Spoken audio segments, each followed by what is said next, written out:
बिनती प्रभु मोरी मैं मति भोरी, नाथ न मागो बर आना, पद कमल परागा रस अनुरागा, मम मन मधुप करे पाना। हे प्रभु यामी है, सर्वज्ञ हैं, आप तो मेरी अंतर्दशा को भी जान ही सकते हैं। मैं आपसे कोई और वरदान नहीं मांग रही हूं, आपके चरण की जो गंध है, सुगंध है, बस मेरा भौरा, मन रूपी भौरा उसी में लगा रहे। आपके चरण कमल की जो सुगंधित जो सुगंध है, जिसके कारण से मैं पत्थर से वापस अहिल्या नारी बन गई हूं, उसी चरण रज की सुगंध मेरा मन रूपी भौरा सदा लेता रहे। बस भगवान तो बहुत प्रसन्न थे ही, क्योंकि उनको पतित को पावन करने में बहुत आनंद मिलता है। सुखी तो सुखी है ही, किसी दुखी को सुख दिया जाए। सुखी तो है, कोई तो सुखी है, ठीक है भैया, किसी दुखी को, किसी दीन को, किसी जरूरतमंद को।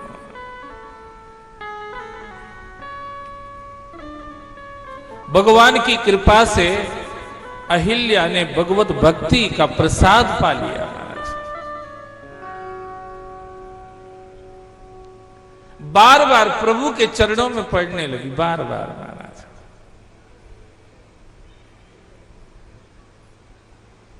और इस तरह से अपने जीवन को सफल करके आनंदित होकर के वो अहिल्या जो अपने पति से दूर हो गई थी, वियोग हो गया था, विछोह हो गया था, गई पतिलोक आनंद भरी। पति देव के पास पहुंच गई, पति देव की सेवा में पहुंच गई, जहां पति देव थे वहीं पहुंच गई।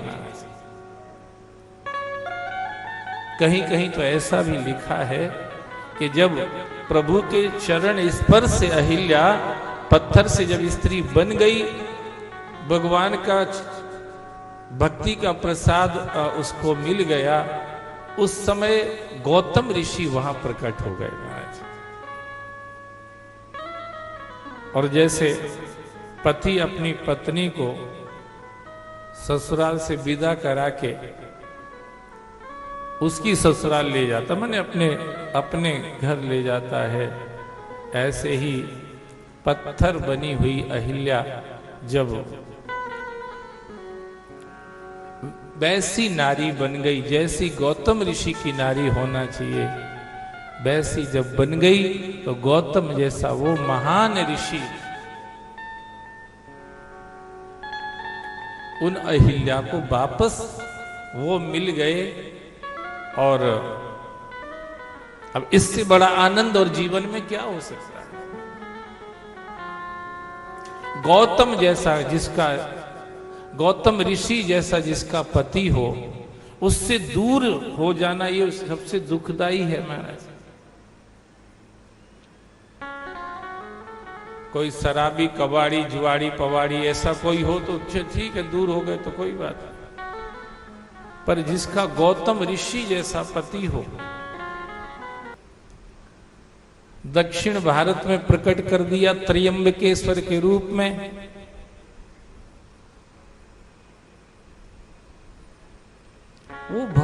वो गौतम ऋषि जैसा महान कौन होगा महाराज।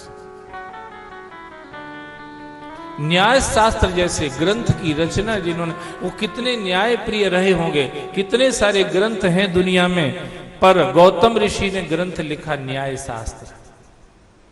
न्याय अन्याय, अन्याय वहां बिल्कुल बर्दाश्त ही नहीं है। न्याय शास्त्र लिखा कि भैया ये है सही, ऐसा जीना चाहिए, ऐसा करना चाहिए, ऐसा चलना चाहिए। न्याय शास्त्र के प्रवर्तक आचार्य गौतम ऋषि हैं।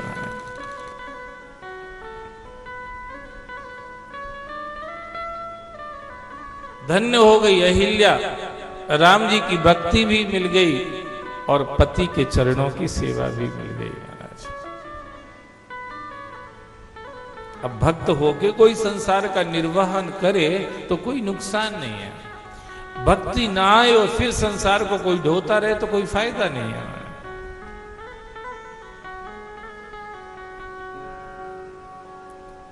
ये गौतम ऋषि इतने महान हैं। सूर्यवंश में एक राजा हुए युवनाश।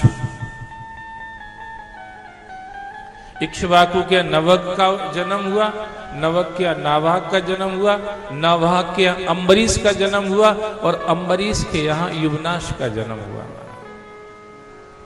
युवनाश महाराज युवनाश के यहां कोई संतान ही नहीं हो रही थी। सब तरह से कोशिश कर करके युवनाश परेशान हो गए। जितने अनुष्ठान यज्ञ इत्यादि जो कुछ भी हो सकते थे सब कर लिए थे युवनाश ने, पर उनके यहां कोई संतान ही नहीं हो रही थी, तो इसलिए निराश होकर के वन में चले गए थे। महाराज युवनाश निराश होकर वन में चले गए थे। पर वहां वन में गए तो इनको एक आश्रम दिखा और आश्रम में गए तो पता चला ये गौतम ऋषि का आश्रम है महाराज। गौतम ऋषि के आश्रम में राजा युवनाश पहुंचे तो राजा के चेहरे की चिंता की लकीरें देख करके गौतम ऋषि को समझ में आ गया था कि राजा कुछ परेशान लग रहा है।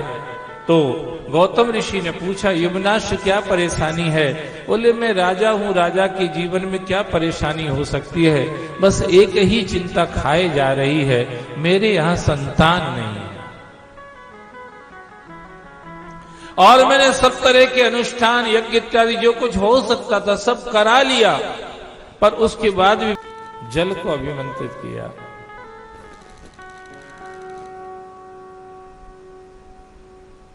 आप भी अगर जल में भी ताकत पैदा करना चाहते हो ना, तो जल को आंखों के सामने रख करके और मंत्र जाप किया करो महाराज, और उस जल को फिर आप पिया करो।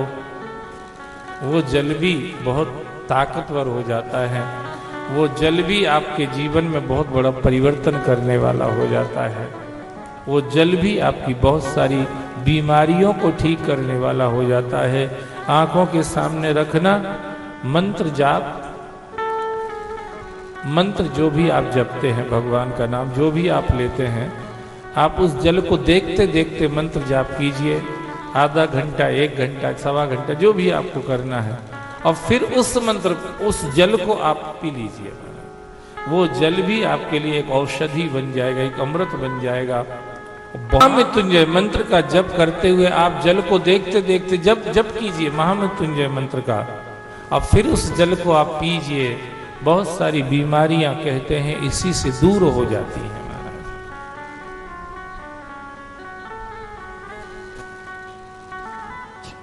जल रखा और उस जल को जब रात में रखा हुआ था, सब लोग सो गए थे आश्रम में।